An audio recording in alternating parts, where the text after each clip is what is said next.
नमस्कार दोस्तों, एक बार फिर से आप सभी का स्वागत है आपके अपने यूट्यूब चैनल जीके बाय मधु में। और दोस्तों, ये बुक है भारत का इतिहास बीए फर्स्ट ईयर में जिसने एडमिशन ले रखा है डिस्टेंस से, जिनका डीडी का सेमेस्टर है, और जो एमडीयू रोहतक से बीए कर रहे हैं डिस्टेंस से, उनकी ये बुक है हिस्ट्री की भारत का इतिहास।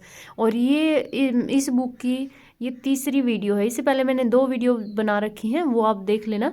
और इसका हम पहला ही चैप्टर कर रहे थे और ये था इतिहास के स्रोत, ये वाला हम चैप्टर कर रहे थे। तो आज ये चैप्टर कंप्लीट हो जाएगा और फिर हम अगला चैप्टर जो है स्टार्ट करेंगे। तो इसमें मैंने करवा दिए थे हमारे 10 नंबर पेज पर हम आए हुए थे, और इसमें हमने पुरातात्विक सामग्रियाँ है ना, इनसे पहले पहले कंप्लीट करवा दिया था। इनसे पहले पहले जो भी है वो हमने पूरा कर लिया था। तो अब हम स्टार्ट करते हैं पुरातात्विक सामग्रियों से। इससे पहले कि मैंने 2 वीडियोस बना रखे हैं, ये पूरा लेसन मैंने उसमें अच्छे से समझा रखा है। अगर आपको उनमें कोई दिक्कत हो तो आप कमेंट करके पूछ सकते हैं।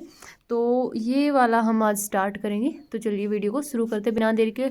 लेकिन 1 मिनट वीडियो को शुरू करने से पहले मैं आपको बता दूं कि अगर आपने मेरे चैनल को सब्सक्राइब नहीं किया है तो सब्सक्राइब कर लें और बेल आइकन को भी ज़रूर प्रेस कर दें ताकि आने वाली हर वीडियो की नोटिफिकेशंस आपको मिल सके। तो चलिए स्टार्ट करते हैं। पहला है पुरातात्विक सामग्रियाँ।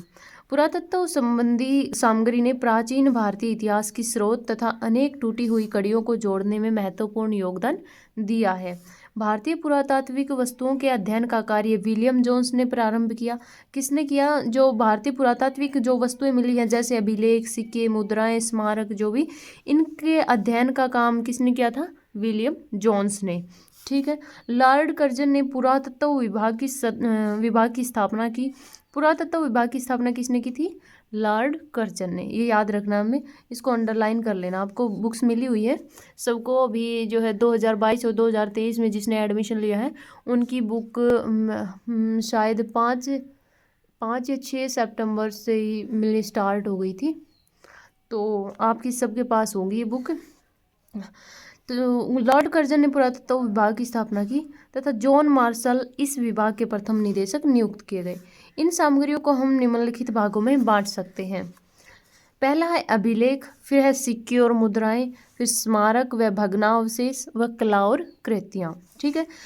अभिलेख इतिहास निर्माण में सहायक सामग्रियों में अभिलेख विशेष रूप से महत्वपूर्ण है। ये अभिलेख शिलाखंडों, स्तंभों, मुद्राओं, ताम्रपत्रों, मूर्तियों, गुफाओं में से मिलते हैं। देखिए, इतिहास निर्माण में सहायक सामग्रियों में, यानी जितनी भी सामग्री मिली है उनमें विशेष रूप से महत्वपूर्ण क्या है? अभिलेख। ये अभिलेख कहाँ कहाँ से मिले हैं? देखो, शिलाखंडों से और स्तंभों से, जो स्तंभ बनवाए गए थे, जैसे अशोक ने स्तंभ बनवाए थे। और मुद्राओं से, जो मुद्रा थी, ऐतिहासिक जो मुद्राएं थी, उनसे, उनमें जो अभिलेख थे। और ताम्रपत्रों में और मूर्तियों और गुफाओं में मिलते हैं। ठीक है। इनमें से अनेक राजाओं द्वारा लिखवाए गए हैं और इनमें उनके आदेशों, नीतियों और कीर्ति विवरण आदि है। यानी कि उनमें से ज़्यादातर अभिलेख किसके द्वारा लिखवाए गए हैं? राजाओं के, उस समय के राजाओं के द्वारा लिखवाए गए हैं। और उनमें क्या है अभिलेखों में? उनमें राजाओं के आदेश और जो नीतियाँ थी, उनकी जो भी नीतियाँ बना रखी थी उन्होंने, उन सब के बारे में विवरण है। फिर है अभिलेख हमें सर्वप्रथम अशोक के शासनकाल में मिलते हैं। सबसे पहले हमें किसके काल के वो मिलते हैं? अभिलेख मिलते हैं अशोक के काल के जो है अभिलेख हमें प्राप्त होते हैं सबसे पहले। सर्वाधिक प्राचीन अभिलेख मध्य एशिया के बोध जकोई नामक स्थान पर पाए गए हैं। ये जो स्थान है इम्पोर्टेंट है, आप याद रखिएगा। सबसे प्राचीन अभिलेख, सबसे पुराने जो अभिलेख मिले हैं वो कहाँ से प्राप्त हुआ है? मध्य एशिया के बोध जकोई नामक स्थान से प्राप्त हुआ है। ठीक है। सम्राट अशोक के अभिलेख मुख्यतः स्तंभों और शिलालेखों पर पाए गए हैं। सम्राट अशोक के अभिलेख कहाँ कहाँ से मिले हैं? स्तंभों से, उनके द्वारा जो स्तंभ बनवाए गए थे उनके ऊपर से, और जो शिलालेख थे वहाँ से पाए गए हैं, जो भारत के विभिन्न स्थानों पर पाए गए हैं। अशोक के अभिलेख मुख्यतः ब्राह्मी लिपि में है। पश्चिमोत्तर क्षेत्रों में पाए गए अशोक के अभिलेख खरोष्टी लिपि में तथा पाकिस्तान व अफगानिस्तान में पाए गए अशोक के अभिलेखों में आरमेइक लिपि प्रयुक्त हुई है। ठीक है। अशोक के अभिलेखों में कौन सी लिपि का प्रयोग किया गया? आरमेइक। और जो अशोक के जो पश्चिमोत्तर क्षेत्रों में जो मिले हैं अशोक के अभिलेख, उनमें कौन सी लिपि का प्रयोग किया गया? खरोष्टी लिपि का। ठीक है, ये अंडरलाइन करके कर लेना, आप अच्छे से समझ आ जाएगा। अशोक के ये अभिलेख हमें पाए गए हैं, अशोक के शासनकाल व उसकी नीतियों के बारे में जानकारी देते हैं। यानी ये जो अभिलेख हमें मिले हैं, ये अशोक के शासनकाल और उसके द्वारा जो नीतियाँ बनाई गई थी उस टाइम की, तो उसके बारे में हमें जानकारी देते हैं। इनसे ज्ञात होता है कि उसे प्रियदर्शी कहा जाता था। मास्की और गुर्जरा में अशोक नाम का उल्लेख मिलता है। यानी अभिलेखों से हमें क्या पता चलता है कि अशोक को पहले क्या कहा जाता था? प्रियदर्शी। मोस्ट इंपॉर्टेंट है, अशोक को पहले क्या कहा जाता था? प्रियदर्शी। मास्की और गुर्जरा में अशोक नाम का उल्लेख मिलता है। ठीक है, अशोक के अतिरिक्त अन्य अभिलेख भी पाए गए हैं जो संबंधित लोगों और तत्कालीन समाज आदि के विषय में जानकारी देते हैं।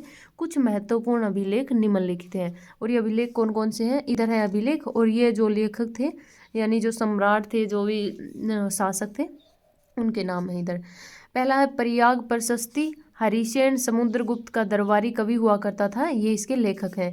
ये हाथी गुम्फा, ये खारवेल है, और नासिक गुहालेख, ये नरेश पुलमावी है, ये पुलमावी जो लेखक हैं इसके।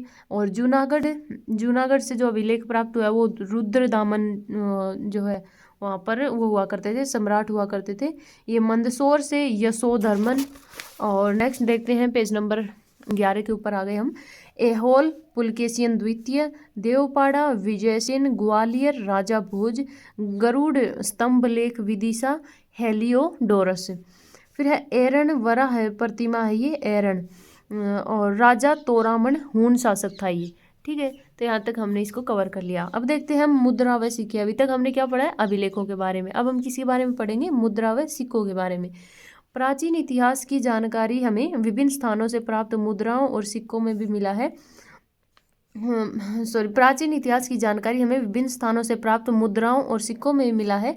इनमें से अनेक सिक्के सम्राटों के हैं, परंतु कुछ ऐसे भी हैं जो व्यक्तियों अथवा व्यापारिक संघों द्वारा मुद्रित किए गए हैं। ठीक है, हमें मुद्राओं से 200 ईस्वी पूर्व से 300 ईस्वी पूर्व तक के भारतीय इतिहास की जानकारी मिलती है। मुद्राओं से हमें कौन से भारतीय इतिहास की जानकारी मिलती है? 200 ईसा पूर्व से 300 ईस्वी तक की भारतीय इतिहास की हमें इनमें से जानकारी मिलती है।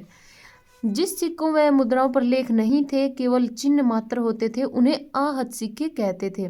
यानी जिन सिक्कों और मुद्राओं के ऊपर कोई लेख, कोई अभिलेख वगैरह कुछ नहीं होता था, तो उनको क्या कहते थे? सिर्फ आहत सिक्के कहते थे। ये सिक्के भारत के प्राचीनतम सिक्के हैं। इन सिक्कों को राजाओं के अतिरिक्त संभवतः व्यापारियों, व्यापारिक श्रेणियों, नगर निगमों ने प्रचलित किया था। ऐसे सर्वाधिक सिक्के मौर्यों से संबंधित हैं, और भारत में तिथि तथा लेख यानी उत्कीर्ण सिक्कों पर कराने का श्रेय इंडो ग्रीक शासकों को जाता है। भारत में तिथि तथा लेख उत्कीर्ण कराने का श्रेय किसको जाता है? इंडो ग्रीक शासकों को। जो इंडो ग्रीक शासक थे उनको ये जो है इसका श्रेय जाता है। कुषाणों ने सोने के सर्वाधिक सिक्के चलाए थे। यानी सोने के सर्वाधिक सिक्के किसने चलाए थे? कुषाणों ने। गुप्त काल के एक सिक्के पर समुद्रगुप्त को वीणा बजाते हुए दिखाया गया है। ठीक है, देखो वीणा बजाते हुए, सिक्के पर वीणा बजाते हुए किस शासक को दिखाया गया है? तो समुद्रगुप्त को। इस तरह से याद करना है। ठीक है, जो इस बात की पुष्टि करता है कि समुद्रगुप्त संगीत प्रिय शासक था। ठीक है, अब देखते हैं हम स्मारक और भग्नावशेष। अब इसके बारे में पढ़ेंगे। विभिन्न स्थानों पर खुदाई किए जाने से जो विभिन्न अवशेष प्राप्त हुए हैं, उनसे प्रागैतिहासिक काल के बारे में भी ज्ञान प्राप्त हुआ है। उन्हीं अवशेषों से यह ज्ञात होता है कि भारत में मानव का अस्तित्व पूर्व पाषाण काल में भी था। सिक्के समकालीन राजनैतिक, सामाजिक तथा आर्थिक इतिहास के पुनर्लेखन के महत्वपूर्ण स्रोत हैं। उदाहरण स्वरूप गुप्त काल के सिक्कों से हमें गुप्त काल की बहुत सी प्रमुख घटनाओं की जानकारी होती है। जैसे समुद्रगुप्त के कुछ सिक्कों पर यूप बना हुआ था। क्या बना हुआ था? यूप। और असौमेघ पराक्रम लिखा है। क्या लिखा हुआ है? असौमेघ पराक्रम है, जो इस बात की पुष्टि करता है कि उसने असौमेघ यज्ञ किया। इसी प्रकार जैसे खुदाई में मिले कुछ महत्वपूर्ण अवशेषों में हड़प्पा सभ्यता के अवशेष, पाटलिपुत्र की खुदाई में चंद्रगुप्त मौर्य के लकड़ी के 80 स्तंभों वाले राजभवन, कौशाम्बी की खुदाई से उज्जैन के राजप्रसाद, पंडिचेरी के अरिकामेंडू में खुदाई से रोमांच सिक्के लिए जा सकते हैं। दोस्तों ये आपको याद करना पड़ेगा और ये बहुत इंपॉर्टेंट है। यहाँ से लेकर जैसे समुद्रगुप्त के सिक्कों पर यूप बना हुआ था, वैसे इंपॉर्टेंट तो सारा ही है, आपको याद तो सारा ही रखना पड़ेगा, लेकिन आपको ये जो लाइन है ये अच्छे से आपको समझनी पड़ेंगी, क्योंकि ये इस तरह के जो है क्वेश्चन जो प्रीवियस एग्जाम हुए हैं तो उनमें भी पूछे गए हैं। स्मारकों में नेक्स्ट देखते हैं हम। स्मारकों में मंदिर, बौद्ध स्तूप और विहार आदि तत्कालीन भारत के सांस्कृतिक विकास के स्तर की जानकारी प्रदान करते हैं। उस समय उत्तर भारत में कला की नागर शैली तथा दक्षिण भारत में द्रविड़ शैली प्रचलित थी। बेसर शैली के मंदिरों में दोनों का मिश्रण देखने को मिलता है, यानी दोनों शैलियों का, द्रविड़ भी और नागर शैली, इन दोनों का मिश्रण हमें कौन से मंदिरों में देखने को मिलता है, सॉरी कहाँ पर देखने को मिलता है, बेसर शैली के मंदिरों में। ठीक है, इस प्रकार के ये स्मारक तथा भवन न केवल उनके धार्मिक विश्वासों अपितु वास्तुकला के विकास के अध्ययन के लिए भी महत्वपूर्ण जानकारी प्रदान करते हैं। ठीक है, अब देखते हैं हम कलाकृतियाँ। ये क्या था, हमने पहले अभिलेख पढ़े, फिर मुद्रा और सिक्कों के बारे में पढ़ा, फिर स्मारक और भग्नावशेष के बारे में पढ़ा। अब हम पढ़ेंगे कलाकृतियों के बारे में। प्राचीन काल की जानकारियाँ हमें भित्ति चित्र, स्तंभ चित्र, मूर्तियों, खिलौनों, आभूषणों आदि से मिलती है। ये प्राचीन भारत की सांस्कृतिक और कला के विकास को रेखांकित करते हैं। कुषाणों, गुप्त शासकों एवं उत्तरी गुप्तकालीन शासकों के काल में निर्मित मूर्तियों के विकास से हमें उस समय के लोगों की धार्मिक आस्थाओं तथा कला के विकास की जानकारी होती है। कला पर पड़े प्रभाव का कला पर पड़े प्रभाव का ज्ञान भी हमें होता है। जैसे कुषाणकालीन मूर्तियों में हमें ग्रीक प्रभाव स्पष्ट देखने को मिलता है। गुप्तकालीन मूर्तियाँ काफ़ी सजीव प्रतीत होती हैं। उनमें मुखाकृति तथा अंतरात्मा का जो सामंजस्य है वह किसी अन्य काल की कला में नहीं मिलता। ये मूर्तियाँ जन साधारण के जीवन पर भी महत्वपूर्ण प्रकाश डालती हैं। ठीक है, अब हम नेक्स्ट देखते हैं। बिल्कुल 2 ही 3 लाइन इसमें बाकी बची हुई है। सिंधु नदी की घाटी से प्राप्त हुए खिलौने, आभूषण, अशोक स्तंभ, बौद्ध प्रतिमाएं, मंदिरों के अवशेषों, अजंता के चित्र, एलोरा के चित्र, बाघ गुफा के चित्र भी उस समय के जीवन के विषय में बताते हैं। अजंता की गुफा के चित्र मानवीय भावनाओं की सुंदर अभिव्यक्ति हैं। तो दोस्तों ये था हमारा इतिहास के स्रोत लेसन कंप्लीट हो चुका है। अब इसमें कुछ ये पुस्तकें बची हुई हैं और ये रचयिता हैं, और ये सभी की सभी हमें याद करनी है। इनमें से ज़रूर एक दो क्वेश्चन ज़रूर पूछे जाएंगे एग्जाम में। तो ये सभी पुस्तकें और उनके लेखक हमें याद रखने हैं। ठीक है, ये सभी जो है पुस्तकें और इनके जो रचयिता हैं उनका विवरण हमें इतिहास के स्रोत जो चैप्टर है इसमें मिलता है। ठीक है, तो ये सभी आप याद करने हैं। 50 हैं, 50 पुस्तकें और उनके लेखक। तो आज की वीडियो में दोस्तों इतना ही, और ये चैप्टर हो गया ख़त्म। अब हम अगली बार जो वीडियो आएगी, कल या परसों जो वीडियो आएगी, उसमें हम नेक्स्ट चैप्टर कंप्लीट कर देंगे। तो दोस्तों मिलते हैं हम नेक्स्ट वीडियो में। तब तक के लिए आप हमारे चैनल को सब्सक्राइब कीजिए, और जो बाकी जो आपके फ्रेंड्स हैं जो BA फर्स्ट ईयर डिस्टेंस से करें, उनके पास इस वीडियो को ज़्यादा से ज़्यादा शेयर कीजिए और वीडियो को लाइक कीजिए। Thank you.